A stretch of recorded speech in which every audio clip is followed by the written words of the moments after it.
there that she was the last person to see Epstein alive. She says, inmate counts around 10 p.m. After that check, she and a colleague, though, didn't do the other required checks.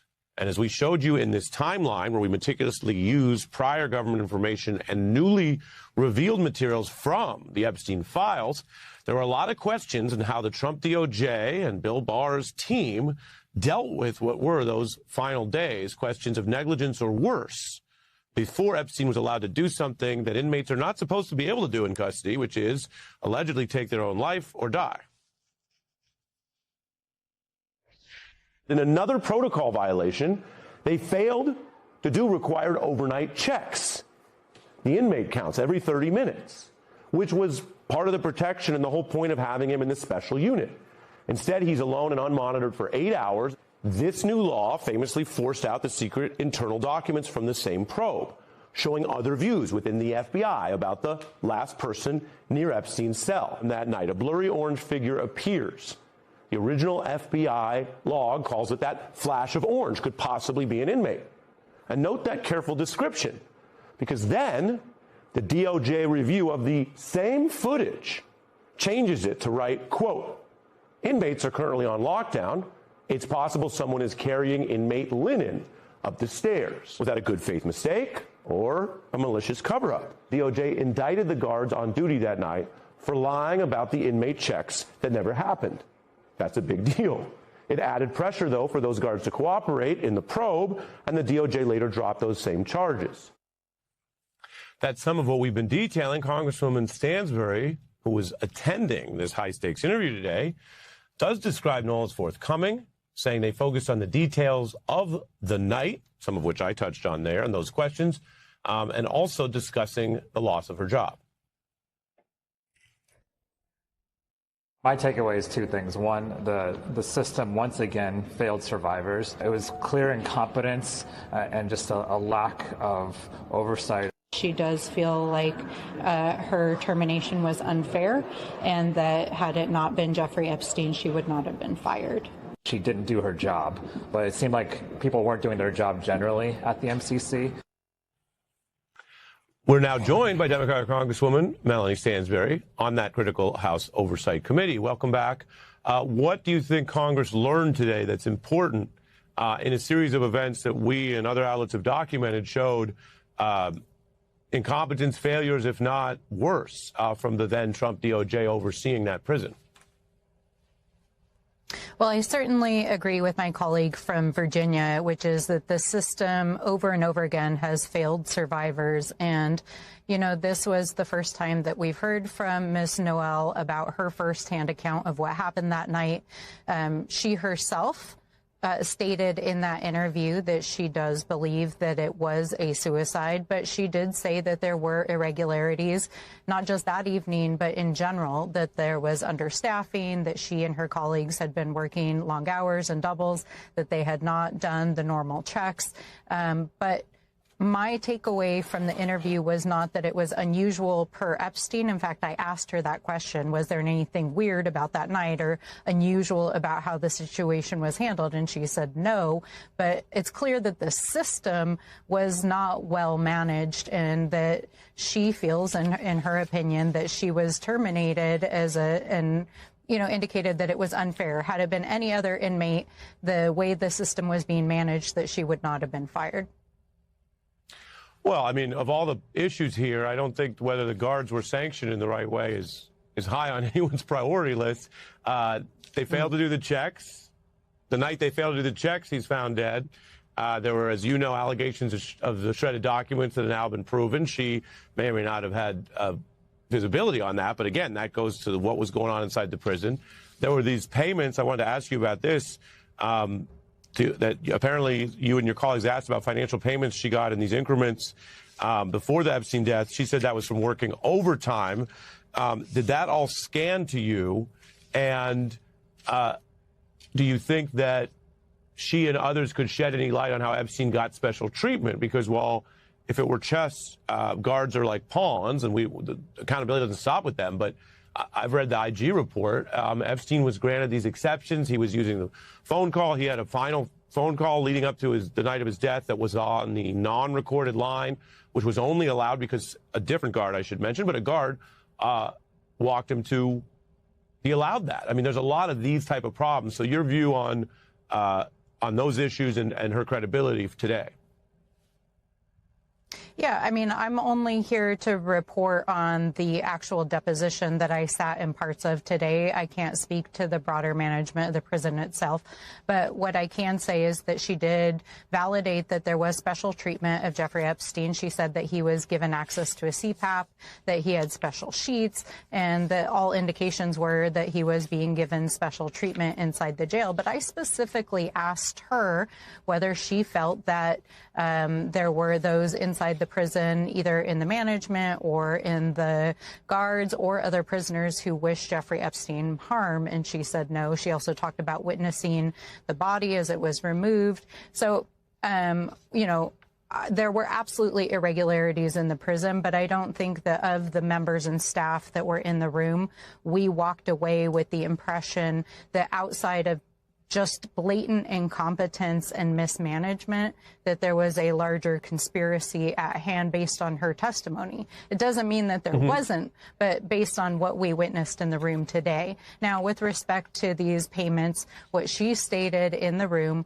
was that they were cash payments that she deposited herself. She said multiple times under oath that they had nothing to do with Jeffrey Epstein, but I offered her the opportunity at the end of the day to clarify the source of the payments, and she declined. So, yeah. So, what would cash payments be? I mean, it doesn't sound like something that would be connected. Reports from that time already painted a picture of a troubled institution, but Noel's recent account adds fresh details that have lawmakers and viewers alike revisiting the whole sequence of events.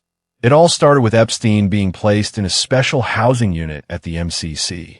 The Trump Justice Department, led by Attorney General Bill Barr at the time, oversaw these operations. Staff shortages were no secret, and overtime shifts were common. Noel described an environment where guards often worked long hours and doubles, which affected how closely inmates were monitored. This wasn't just a one-off problem on the night in question. It pointed to broader management issues that allowed protocols to slip. Epstein had been moved into this unit after his arrest, and the expectation was tight supervision. Yet the reality on the ground looked very different. Noel has long maintained that she was likely the last person to see Epstein alive. Around 10 p.m. on August 9th, 2019, she conducted a check and saw him in his cell. He acknowledged her, and there was a brief interaction involving his sleep apnea device. Everything seemed routine in that moment. She and her colleague handled the count, but after that point, the required follow-up rounds every 30 minutes simply did not happen as they should have. 8 full hours passed with no one properly monitoring the area. In a high-security setup meant to protect someone like Epstein, that kind of gap raised immediate red flags once his body was discovered the next morning. What happened during those unmonitored hours continues to fuel discussion. The prison's own logs and later reviews showed that standard inmate counts were missed. Guards were supposed to perform these checks diligently, especially in the special housing unit. Instead, the night turned into a perfect storm of procedural breakdowns. When morning came and staff finally went in, they found Epstein unresponsive. The official determination was that he had taken his own life, but the lapses beforehand left many wondering how such a thing could occur in federal custody.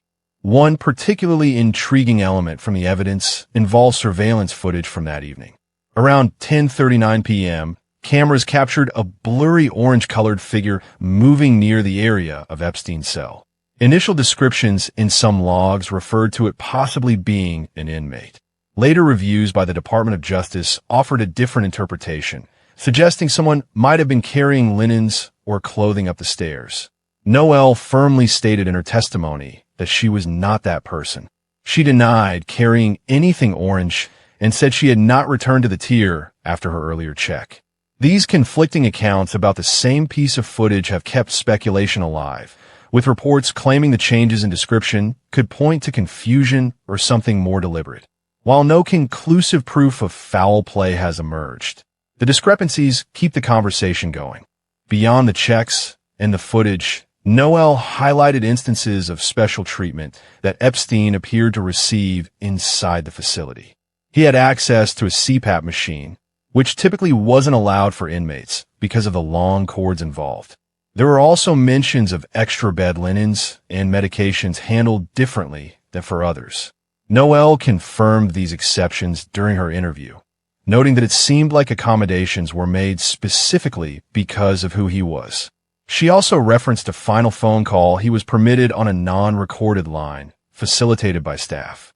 These details have prompted questions about whether influence or favoritism played any role in how his time at the MCC unfolded. Of course, prison management can be complex, and not every decision follows the strictest rules. But in a case this high profile, the deviations stand out. Another layer that drew attention during the testimony involved financial payments Noel received in the period leading up to the incident. She described them as cash deposits tied to overtime work and possibly other jobs. When given the chance to provide more clarification on the record, she declined. Lawmakers pressed on whether these had any connection to Epstein, and she repeatedly stated they did not. Still, the unusual nature of cash payments in that context added another element of intrigue to the proceedings. Noel maintained her credibility throughout, sticking to her recollections without wavering on the core points. After Epstein was found, the consequences for the guards on duty were swift but complicated.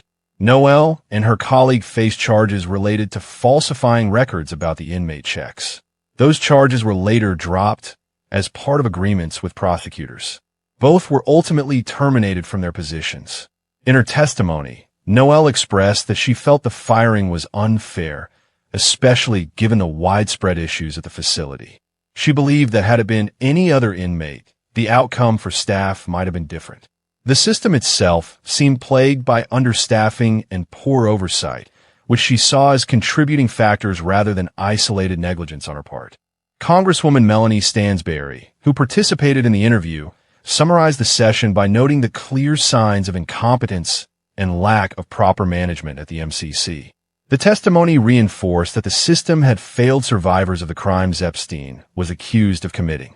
Irregularities existed, but Noel did not describe anything that night as particularly unusual compared to the general chaos at the prison. She believed it was a suicide and saw no indication from her perspective of people inside the facility wishing him harm. At the same time, she witnessed the body being removed and provided her first-hand perspective on the events. These revelations come at a time when the House Oversight Committee continues its broader review of the federal investigations into Epstein and his associates. Millions of pages of documents have been released in recent years, sparking renewed interest and fresh debates.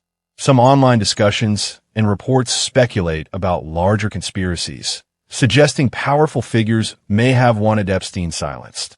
Others point to the mountain of evidence supporting institutional failure and human error. Phrases like rumors suggest and questions remain circulate widely because the full picture still feels incomplete to many observers. Official investigations, including those from the DOJ Inspector General, have concluded it was a suicide amid serious operational breakdowns. Yet the public fascination persists because of Epstein's connections and the stakes involved. Looking back at the timeline, Epstein had attempted to harm himself earlier in his detention. Cellmate accounts and writings indicated a declining mental state. Newer reporting, such as in-depth reviews published this year, highlights these warning signs and argues that a combination of chance events, errors, and personal despair led to the outcome. Still, the missed checks, the special accommodations, and the video oddities continue to invite scrutiny. Bill Barr himself expressed outrage at the time, calling the irregularities deeply concerning and promising accountability. The prison faced shakeups afterward, but for many, it was too late. The human impact cannot be overlooked.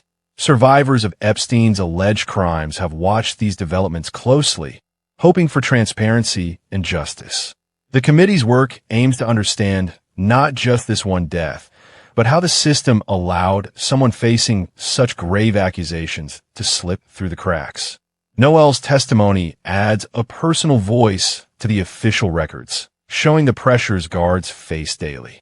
Long hours, inadequate staffing, and high-stress environments created conditions where mistakes happened. Whether those mistakes were purely accidental or reflected deeper problems remains a topic of heated discussion. As more transcripts and materials from the investigation become public, the story evolves. Lawmakers from both sides continue asking tough questions. Some focus on the need for prison reform to prevent similar failures. Others press on the accountability of higher-ups who oversaw the facility. The Epstein case has become a symbol of distrust in institutions for many Americans. It raises larger issues about power, influence, and whether everyone truly faces the same rules. In the end, Tova Noel's account reinforces a narrative of systemic shortcomings rather than a coordinated plot based on what she observed. But the lingering uncertainties, the footage, the exceptions, the dropped charges, ensure that conversations will continue. This latest testimony doesn't